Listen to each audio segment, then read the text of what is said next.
Canada ਵਿੱਚ ਕੋਵਿਡ-19 ਦੇ ਲਾਂਬਡਾ variant ਦੇ 11 ਕੇਸ ਸਾਹਮਣੇ ਆਏ। ਕੈਨੇਡਾ ਵਿੱਚ ਕੋਰੋਨਾ ਵਾਇਰਸ ਦੇ ਨਵੇਂ ਵੇਰੀਐਂਟ ਲਾਂਬਡਾ ਨੇ ਆਪਣਾ ਕਹਿਰ ਢਾਉਣਾ ਸ਼ੁਰੂ ਕਰ ਦਿੱਤਾ ਹੈ। ਸ਼ੁੱਕਰਵਾਰ ਨੂੰ ਕੈਨੇਡਾ ਵਿੱਚ ਲਾਂਬਡਾ ਵੇਰੀਐਂਟ ਦੇ 11 ਨਵੇਂ ਕੇਸ ਸਾਹਮਣੇ ਆਉਣ ਤੋਂ ਬਾਅਦ ਸਿਹਤ ਵਿਭਾਗ ਦੀਆਂ ਚਿੰਤਾਵਾਂ ਵਿੱਚ ਵਾਧਾ ਹੋ ਗਿਆ। ਚੀਫ ਪਬਲਿਕ ਹੈਲਥ ਅਫਸਰ ਡਾਕਟਰ ਥਰੇਸਾ ਟੈਮ ਨੇ ਕਿਹਾ ਕਿ ਇਸ ਮਹੀਨੇ ਲਾਂਬਡਾ ਵੇਰੀਐਂਟ ਦੇ ਮਾਮਲੇ ਵੱਖ-ਵੱਖ ਸੂਬਿਆਂ ਵਿੱਚ ਸਾਹਮਣੇ ਆਏ ਹਨ। ਪਿਛਲੇ ਹਫ਼ਤੇ ਐਲਬਰਟਾ ਵਿੱਚ 2 ਮਾਮਲੇ, ਓਨਟਾਰੀਓ ਵਿੱਚ 6 ਅਤੇ ਬ੍ਰਿਟਿਸ਼ ਕੋਲੰਬੀਆ ਵਿੱਚ 1 ਮਾਮਲਾ ਸਾਹਮਣੇ ਆਇਆ ਹੈ।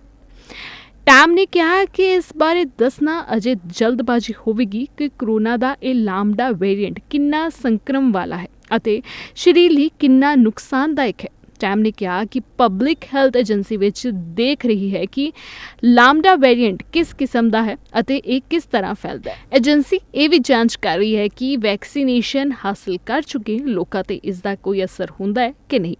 ਟੈਮ ਨੇ ਕਿਹਾ ਕਿ ਅਸੀਂ ਅਜੇ ਸਿਰਫ ਜਾਣਕਾਰੀ ਇਕੱਠਾ ਕਰਨ ਦੀ ਕੋਸ਼ਿਸ਼ ਕਰ ਰਹੇ ਹਾਂ। ਅਲਬਰਟਾ ਦੇ ਉਪਭੋਗਤਾਵਾਂ ਨੂੰ ਮਹਾਮਾਰੀ ਡਿਫੈਰਲ ਪ੍ਰੋਗਰਾਮ ਤਹਿਤ ਗੈਸ ਬਿਜਲੀ ਬਿੱਲਾਂ ਵਿੱਚ ਥੋੜੇ ਵਾਧੇ ਨਾਲ ਭੁਗਤਾਨ ਕਰਨਾ ਹੋਵੇਗਾ। ਅਲਬਰਟਾ ਵਿੱਚ ਗੈਸ ਅਤੇ ਬਿਜਲੀ ਉਪਭੋਗਤਾਵਾਂ ਆਪਣੇ ਬਿੱਲਾਂ ਵਿੱਚ ਛੋਟੇ ਜਿਹੇ ਵਾਧੇ ਦੇ ਨਾਲ ਸਰਕਾਰੀ ਮਹਾਮਾਰੀ ਡਿਫੈਰਲ ਪ੍ਰੋਗਰਾਮ ਦੇ ਬਕਾਇਆ ਕਰਜ਼ ਦਾ ਭੁਗਤਾਨ ਕਰਨਗੇ।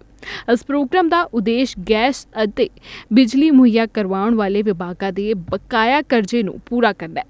ਇਸ ਪ੍ਰੋਗਰਾਮ ਨਾਲ ਉਹਨਾਂ ਲੋਕਾਂ ਦੀ ਮਦਦ ਕੀਤੀ ਜਾਵੇਗੀ ਜਿਨ੍ਹਾਂ ਨੇ ਕੋਵਿਡ-19 ਮਹਾਮਾਰੀ ਦੀ ਪਹਿਲੀ ਲਹਿਰ ਦੌਰਾਨ ਪਿਛਲੇ ਸਾਲ ਬਿੱਲਾਂ ਦਾ ਭੁਗਤਾਨ ਕਰਨ ਲਈ ਸੰਘਰਸ਼ ਕੀਤਾ ਸੀ। ਪਿਛਲੇ ਸਾਲ ਮਾਰਚ ਵਿੱਚ ਪਹਿਲੀ ਵਾਰ ਐਲਾਨੇ ਗਏ ਇਸ ਪ੍ਰੋਗਰਾਮ ਦਾ ਲਾਭ 2,45,000 ਤੋਂ ਵੱਧ ਕੇ ਬਿਜਲੀ ਗਾਹਕਾਂ ਅਤੇ 1,81,000 ਕੁਦਰਤੀ ਗੈਸ ਗਾਹਕਾਂ ਨੇ ਲਿਆ। ਐਨਡੀਪੀ ਨੇਤਾ ਜਗਮੀਤ ਸਿੰਘ ਨੇ ਕੈਲਗਰੀ ਦੌਰੇ ਦੌਰਾਨ ਰੋਜ਼ਗਾਰ ਅਤੇ ਅਰਥ ਵਿਵਸਥਾ ਵਿੱਚ ਤੇਜ਼ੀ ਲਿਆਉਣ ਦਾ ਕੀਤਾ ਵਾਅਦਾ।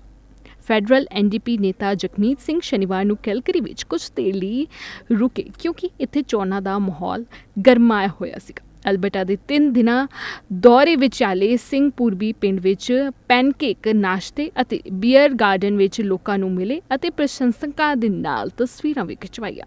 ਪ੍ਰੋਗਰਾਮ ਵਿੱਚ ਮੀਡੀਆ ਨਾਲ ਗੱਲਬਾਤ ਕਰਦੇ ਹੋਏ ਉਹਨਾਂ ਨੇ ਕਿਹਾ ਕਿ ਐਲਬਰਟਨਜ਼ ਦੀਆਂ ਸਮੱਸਿਆਵਾਂ ਨੂੰ ਉਹਨਾਂ ਨੇ ਚੰਗੀ ਤਰ੍ਹਾਂ ਸੁਣਿਆ। ਉਹਨਾਂ ਨੇ ਕਿਹਾ ਕਿ ਐਲਬਰਟਸ ਚੰਗੀ ਨੌਕਰੀ ਲਈ ਚਿੰਤਤ ਹਨ। ਉਹਨਾਂ ਨੇ ਕਿਹਾ ਕਿ ਉਹਨਾਂ ਨੇ ਸੂਬੇ ਦੀ ਯੂਨਾਈਟਿਡ ਕੰਜ਼ਰਵੇਟਿਵ ਪਾਰਟੀ ਵੱਲੋਂ ਸਿਹਤ ਦੇਖਭਾਲ ਕਰਮਚਾਰੀਆਂ ਦੀਆਂ ਤਨਖਾਹਾਂ ਵਿੱਚ ਕਟੌਤੀ ਬਾਰੇ ਪ੍ਰਸਤਾਵ ਬਾਰੇ ਲੋਕਾਂ ਤੋਂ ਸੁਣਿਆ ਜੋ ਕਿ ਨਰਸਾਂ ਦੇ ਲਈ 3% ਵੇਤਨ ਰੋਲ ਬੈਕ ਬਾਰੇ ਗੱਲ ਕਰ ਰਹੇ ਹਨ। ਸਿੰਘ ਨੇ ਕਿਹਾ ਕਿ ਮੈਨੂੰ ਪਤਾ ਹੈ ਕਿ ਅਲਬਰਟਾ ਵਿੱਚ ਸਿਹਤ ਦੇਖਭਾਲ ਵਿੱਚ ਕਟੌਤੀ ਬਾਰੇ ਲੋਕ ਬਹੁਤ ਚਿੰਤਤ ਹਨ। ਉਹਨਾਂ ਨੇ ਕਿਹਾ ਕਿ ਜੇਕਰ ਉਹਨਾਂ ਦੀ ਪਾਰਟੀ ਸੱਤਾ ਵਿੱਚ ਆਈ ਤਾਂ ਉਹ ਸਿਹਤ ਦੇਖਭਾਲ ਵਿੱਚ ਨਿਵੇਸ਼ ਕਰਨਗੇ। ਉਹਨਾਂ ਨੇ ਇਹ ਵੀ ਕਿਹਾ ਕਿ ਡੈਂਟਿਸਟ ਮੈਡੀਕਲ ਦੇਖਭਾਲ ਨੂੰ ਵੀ ਉਹਨਾਂ ਸੇਵਾਵਾਂ ਵਿੱਚ ਸ਼ਾਮਿਲ ਕੀਤਾ ਜਾਵੇਗਾ ਜੋ ਜਨਤਕ ਰੂਪ ਵਿੱਚ ਭੁਗਤਾਨ ਕੀਤੀ ਜਾਂਦੀ ਹੈ।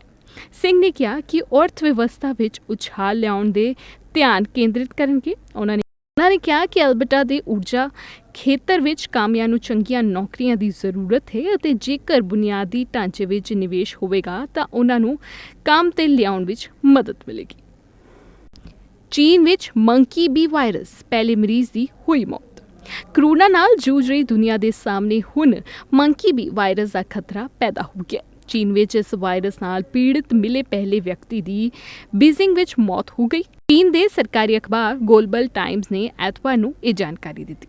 ਦੱਸਿਆ ਗਿਆ ਹੈ ਕਿ ਮ੍ਰਿਤਕ ਵਿਅਕਤੀ ਇੱਕ ਪਸ਼ੂਆਂ ਦਾ ਡਾਕਟਰ ਹੈ।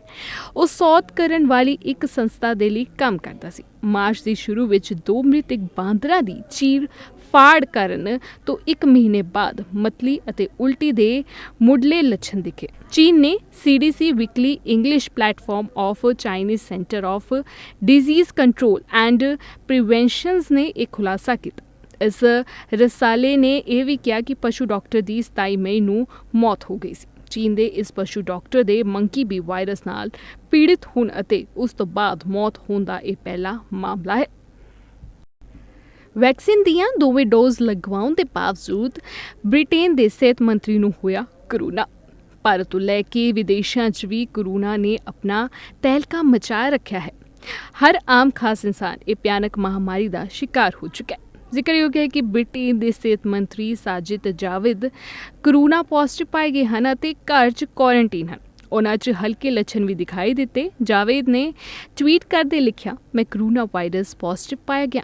ਉਹਨਾਂ ਦਾ ਕਹਿਣਾ ਹੈ ਕਿ ਖੁਸ਼ਕਿਸਮਤੀ ਨਾਲ ਮੈਂ ਕਰੋਨਾ ਵੈਕਸੀਨ ਦੇ ਟੀਕੇ ਲਗਵਾ ਚੁੱਕਾ ਹਾਂ ਅਤੇ ਬਸ ਹਲਕੇ ਲੱਛਣ ਨੇ। ਉਹਨਾਂ ਨੇ ਲਿਖਿਆ, ਜੇ ਤੁਸੀਂ ਟੀਕਾ ਨਹੀਂ ਲਗਵਾਇਆ ਤਾਂ ਕਿਰਪਾ ਕਰਕੇ ਟੀਕਾ ਲਵਾਉਣ ਲਈ ਅੱਗੇ ਆਓ।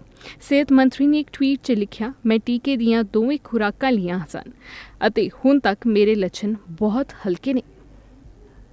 ਅੱਜ ਦੇ ਬੁਲੇਟਿਨ ਦੇ ਵਿੱਚ ਬਸ ਇੰਨਾ ਹੀ। ਦੁਨੀਆ ਭਰ ਦੀਆਂ ਹੋਰ ਖਬਰਾਂ ਪੜ੍ਹਨ ਲਈ ਸਾਡੇ ਨਿਊਜ਼ ਪੋਰਟਲ www.despunjab.ca ਤੇ ਫੇਰੀ ਜ਼ਰੂਰ ਪਾਓ। ਸਤਿ ਸ਼੍ਰੀ ਅਕਾਲ।